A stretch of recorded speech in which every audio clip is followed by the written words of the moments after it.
Welcome to the Win-Win Evangelism podcast. My name's Tina Waldrom, and today I'm speaking with John Drane, who is in Scotland. John is a Scottish theologian and has in fact written many books, some that have been bestsellers around the world. And I'm most excited because John has on several occasions preached for the Queen and met the Queen and the family. And we're going to talk about the Queen's faith being a light for Christ. So welcome to you, John. Thank you, Tina. It's a pleasure to be able to speak with you today. John, it's fascinating for me to know somebody that has actually met the Queen, has preach for the Queen. Tell us a little bit about, first of all, where you are as we're doing this recording right now, and when did you first meet the Queen?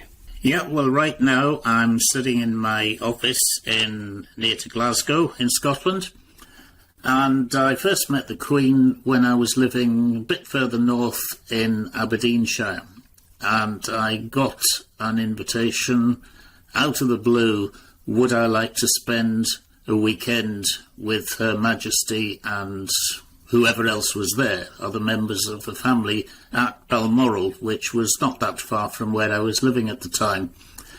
So you can guess that it took me quite a long time to decide what to do with this invitation, but I did say yes, and I became one of a long line, actually, of visiting preachers who they have invited over many years. I think this is a long-standing thing that when they were at Balmoral for their summer holidays, which extend for maybe 7 or 8 weeks each year, they would invite people to spend a weekend with them and preach in the local church in Crathie, which is right next to the main entrance of Balmoral, really, and spend the weekend talking about all sorts of things with them, but faith definitely was top of the agenda, obviously.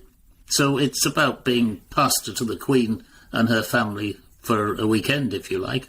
What an extraordinary response. I mean, as an Aussie sitting on the other side of the world, it's quite surreal to be having this conversation. Now, to give the listeners a little bit of context, John, you and I met, actually. You were my professor at a doctoral class through Fuller Institute in Pasadena, California. You came to Australia, to South Australia, and that's where we met. And how was the meeting for you, John? I remember it being memorable, meeting you and your lovely wife, Olive. Yeah, it was an interesting group that we brought together in Adelaide, wasn't it? I'm trying to think what the theme was. I think it was something about storytelling and narrative theology or something along those lines, because if I remember rightly, everybody crafted a story which we all shared, I think, didn't we, on the final day? And as I recall, people brought their friends or family or whatever to a kind of performance, which was actually the final day of a course that my wife Olive had taught several times on the campus in Pasadena on storytelling and sharing faith and so on. Yeah. Your story must have been good because you passed, didn't you? You were very gracious and you gave me a very good mark. So it's really been a blessing, actually, meeting you and Olive. And then years later, here we are still connected. So tell me what it's like. Before I ask questions about the faith of the Queen and her faith as a light for Christ, is it surreal turning up at Balmoral and meeting the Queen and the family? Take me back to that. What was it like for you? Different. I guess that when you've not met people like this before, you wonder what it's going to be like. So I guess driving across the bridge over the river into Balmoral itself is a surreal kind of experience, because soldiers open the gate for you to get through, and they know who you are, of course, because you've been well researched in advance by the security people. I think the first difference would be that when I drove across the bridge, I parked my car and I didn't need to do anything else because there was somebody there who would take my bags, put them in my bedroom that I was going to sleep in for the weekend, take the car, and while I was doing my thing for the next couple of days, they cleaned the car, they washed the car. So, yes, I think it was a different experience having people do all that kind of ordinary stuff for you. And then just being introduced in a normal kind of fashion to whoever was there on that occasion, which was Her Majesty and Prince Philip and various other members of the royal family, along with a handful of other guests for the weekend. Incredible. Now, we know since the passing of the Queen, we know more than ever, I think, about the Queen's faith. What was it that you noticed about her and her faith, even on that first meeting and that hanging out, so to speak, that weekend? Mm-hmm. Well, in terms of the actual service that was to be on the Sunday morning, the text that I was given was Mark chapter 8, where that big question is asked, who do people say that I am? And, you know, the disciples speculate, was Jesus, John the Baptist come back, Elijah, whatever. And I thought that was a great question to address to the royal family in that sermon. At the time, there was a TV series, which you may have come across, entitled Who Do You Think You Are?, in which various celebrities are taken back through their family history and usually unearth people they didn't know about. And I remember reflecting in advance, this could be a poisoned chalice, as it were, you know, asking the Queen and her family, who do you think you are? Who do people say you are? Are you really like that underneath? And so on. But I guess, yeah, I thought I might never meet them again, so why not go with that text and ask that question? And of course, what I discovered was that is exactly the right question to ask, and that led to some really significant conversations about, well, I remember one member of the family saying something along the line of, well, you know that we're all mongrels really, don't you? Because, well, if you look at the history of the royal family, they've married and intermarried from all over Europe and so on. And I think it was probably taking that bold approach and asking that question, which of course I put in the context of all of us being made in the image of God and therefore of value. I think it was asking that question up front that kind of opened up all sorts of conversations about faith as to what it would mean to actually be a follower of Jesus in terms of how we live our lives. And I remember the Queen saying to me something along the lines of something like, well, having a lot of dogma always invites debate and disagreement, she said. And it's easy to deal with because we have to take sides. You're either for somebody or against somebody.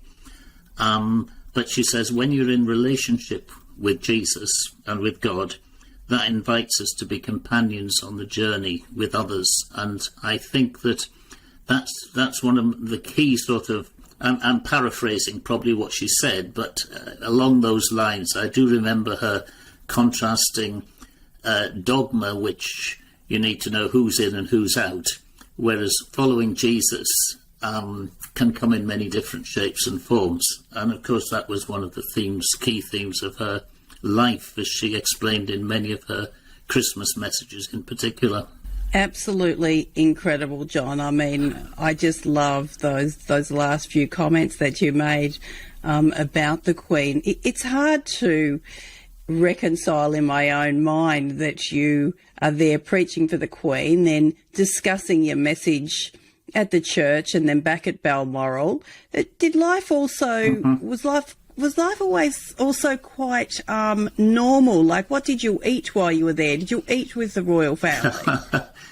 Oh, yes. Well, it's well known by those who've had this experience that one of the highlights of those weekends at Balmoral was having barbecues in the grounds. And I certainly remember having a barbecue on, I think, the Saturday night, probably. And the Queen herself drove us to wherever the barbecue site was. And Prince Philip cooked, I'm trying to think, something with pasta, anyway, if I remember rightly. And then, of course, we all washed up afterwards. So standing round the kitchen sink, you do have different kinds of conversations as well. So, yes, I think hospitality was really important. And, of course, that's an important gospel value as well. So being welcomed as part of the family for that weekend and doing ordinary stuff, like, washing the dishes after a barbecue. Very informal indeed, and great fun, actually. It's not often that someone says to me, the Queen drove me to the barbecue, picked us up and drove us herself, and then you stood around the kitchen doing the dishes. So just entertain me, does the Queen wear rubber gloves? I think I remember she did, yes, she did. I'm trying to remember what colour they were. I think they might have been blue, actually. But, I wouldn't swear to that. But, yes, she definitely wore rubber gloves in washing the dishes. Mm-hmm. All right, well, on to a little bit more of a serious conversation, but this is just absolutely fascinating. I could talk to you for hours, John. What do you think is the greatest contributions, or where do you feel, as you've reflected on the Queen's life, where she has made the most proclamation, I guess, about her faith in Christ? Yeah, well, obviously, I think in many of her Christmas messages, she said very upfront things about Jesus being the guide of her life. And I think that certainly would be the key kind of message coming out, was that for her, following Jesus and using those words, I'm following Jesus, rather than even being a good Christian, it was always about Jesus. And she was absolutely steeped in the gospel stories, so as well as the whole of Scripture, actually. And I have some friends who tell me that when they have met her and been talking about the Bible, for example, that if they quoted it wrongly or said a certain thing was found in, let's say, Psalm 21, she would correct them and say, well, actually, I think that might be in Psalm 35, so she was definitely soaked in Scripture. And I think that would have been true of her generation, of course, because back in the day, which we're talking now almost 100 years ago, learning the Bible off by heart would have been one of the things that lots of children did, and that certainly is one of the things that she was part of her education, not learning the whole Bible, but, significant passages like the Psalms, like passages of the Gospels, and indeed the epistles as well. So I think she was definitely steeped in Scripture and could quote it quite relevantly in many different circumstances. But ultimately, I think Jesus was her role model in terms of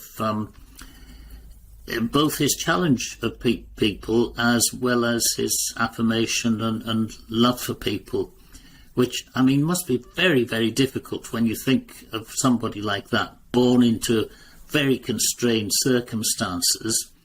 Or at least she wasn't, because nobody in her family ever expected to become king or queen. So we've got to remember, when she became queen, it wasn't where she expected to end up her life either. But certainly I think faith was one of the things, maybe the key thing. Faith and her husband, Prince Philip, were the two things that appeared to me to sustain her throughout life. And of course, I need to say that he shared the same faith. In fact, in talking about faith on occasions when I met him, we certainly discovered that he and I had the same sort of mischievous sense of humour about all sorts of stuff, including cheeky questions about faith, which can get you into lots of trouble sometimes. I'm a little bit scared or apprehensive to ask what those are, because we do know that the Prince Philip did have that cheeky, mischievous side to him. Do you want to elaborate on that or not? I'll leave that up to you. Well, I remember on one occasion I must have mentioned a website which I think is called Atheists for Jesus, or Atheists in Love with Jesus, or something like that. And we had one of those kind of slightly cynical, mischievous kind of conversations along the lines of whether atheists actually understood Jesus better than church leaders and other people. So yes, and I remember that conversation actually must have been one of the longest I ever had with him, certainly because we then looked at all sorts of websites together and explored whatever was going on there. So yes, I think he had the kind of he could see through people, is what I would say, is probably a good way to put it. See through the pretense of so many religious people, actually, and ask what is really going on here and what really makes you tick as a Christian, which I guess the Queen herself embodied what really makes somebody tick as a follower of Jesus. And, you know, everybody has talked about her commitment, faithfulness, honesty, service, all those kinds of things. And I think that would be one of the key things that is in my memory of her, is that in many respects she had a very uncomplicated kind of faith, in the sense that she read scripture and took it at face value, but she also lived it out to the best of her ability. And I think it was that living out that a lot of people have noticed and drawn attention to in recent years. Yes, absolutely, and very much so. Now with the passing of the Queen, of course, we've just, in fact, last night, within 24 hours, we've actually had the funeral, which was just incredible to watch. For you, John, as a follower of Christ, what are you taking away in terms of things that you've noticed about the Queen that would help you yourself continue to be a light for Christ in the world? Yeah, I think taking Jesus really seriously, and I think there are many challenging things in there, and we could go down a different track and highlight some of the things that the Queen must have found really challenging. But I think having Jesus at the centre, rather than our church traditions or indeed kind of theological constructs and belief systems and so on, I think going back to the essentials, that's what I meant when I said I thought her faith was quite uncomplicated. She saw the pictures of Jesus in the Gospels and said, yeah, well, Jesus invites us to follow him and be like him, so let's do that.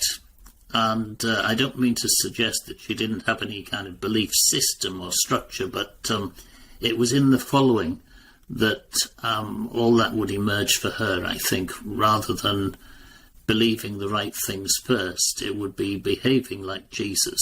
And then actually, you know, Jesus did that with the disciples. He welcomed whoever showed up and gave them experiences, and then now and again said, well, what do you think about whatever happened back then?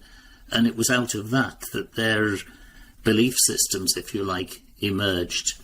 And I think for her, she very much saw herself as a disciple, a follower, somebody who, had bigger challenges than any of us could really imagine, because, you know, church people debate about things like predestination and so on. I mean, if you're born into a family like that, where your entire future is laid out for you, then predestination takes on a whole different ethos entirely. So I think it's not easy to break out of that, especially when you're part of a national, international system that depends on your presence and involvement and engagement. So I think that's one of the things, as well as we look to the future, that we should be praying for King Charles as he now is, that sense of duty and obligation, which can become very restrictive, can also be life-changing for other people and life-giving, as a kind of witness to qualities and standards and expectations that are well beyond ourselves. I think, thinking about Her Majesty, I think she gave an example of how to live in really quite, I know it sounds silly to say difficult circumstances, because she didn't struggle with the same stuff as most of us, of injustice and lack of money and all that kind of thing. But I sometimes think that maybe it's easier to struggle with the things that we struggle with than it is to be born into those kind of circumstances.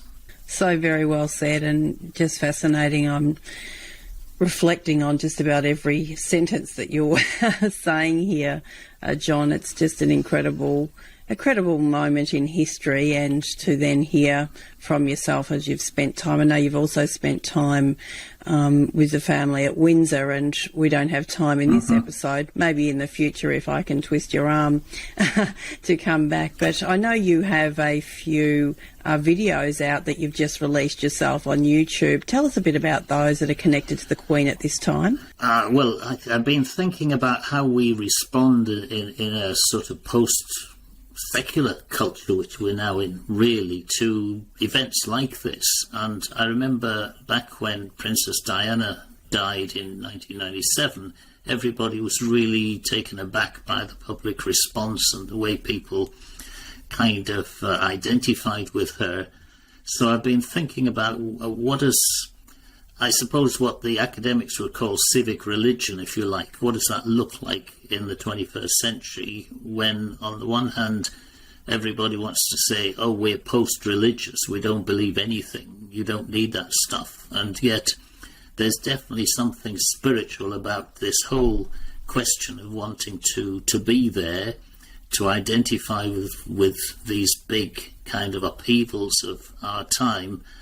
And so I started reflecting on the events of her death and the aftermath and the way people responded from that angle, rather than from the angle of starting with the Queen and the royal family. And I think prayer is one of the big things that I see taking place here. Not necessarily people putting their hands together and praying prayers, but Martin Luther famously said that work can be prayer, and I think we can do things that are effectively reaching out to a God who many of us don't know, really, which actually is reflected in the New Testament. If you think about it, St. Paul wrote in Romans that sometimes our prayers are so kind of deeply embedded in our angst and we just don't know how to say anything. And he talks about the Spirit taking all those feelings that we don't know what to do with and somehow giving us a medium to express them with. And as I've looked at what's been going on in the last couple of weeks now, yes, I started thinking, what is this saying? So, yes, I did make some videos which reflected on that from different angles about what is the promise of what's going on here, what are we looking for, what does all this mean in the big picture of who we might become in the 21st century. And one of my conclusions is that whilst 20 years ago it was often thought that faith had no future, I think faith in the coming days looks different than it would have done, certainly 50, 60, 70 years ago. But there's a much more profound spiritual search for something that makes sense out of life or connects us with something bigger than ourselves that is going on here. So for me, as a Christian, and particularly as a Christian who reflects on what does it mean to be a person of faith, a follower of Jesus, in this context in which we find ourselves, rather than, as some would say, we're in a bad place. I think we're in a good place, but we need to rethink what we're about, reimagine what it means to follow Jesus in this point in the 21st century. And what we see around us, not just connected with the Queen, but you can see the same kinds of movements all over the place as people are asking big questions about what's going on in the world, who can we trust, what does it mean to be human, how can I get through from today to tomorrow, actually, and still be sane. These are questions that I think are locked away at the heart of all of us, and to which the answer really, or an answer is, yeah, as Jesus says, come and hang out with me and see what happens next. So that for me is the invitation that I would be engaging with people. Yes, fascinating, John. Just some incredible conversation here tonight, and I'm going to drop into our show notes those links so that you can go and connect with John on those videos and some other spaces. I'll drop those all into the show notes. But John, this has just been fascinating. I'm really praying that I can twist your arm and do this again. So thank you so much for your time, and just such a blessing to talk with you. Thank you so much. Yeah, thank you for having me, Tina. It's been a real pleasure to talk across the world and to discover that we're all wrestling with the same stuff. I think that's really encouraging as well. So thanks. It is. Thanks, John.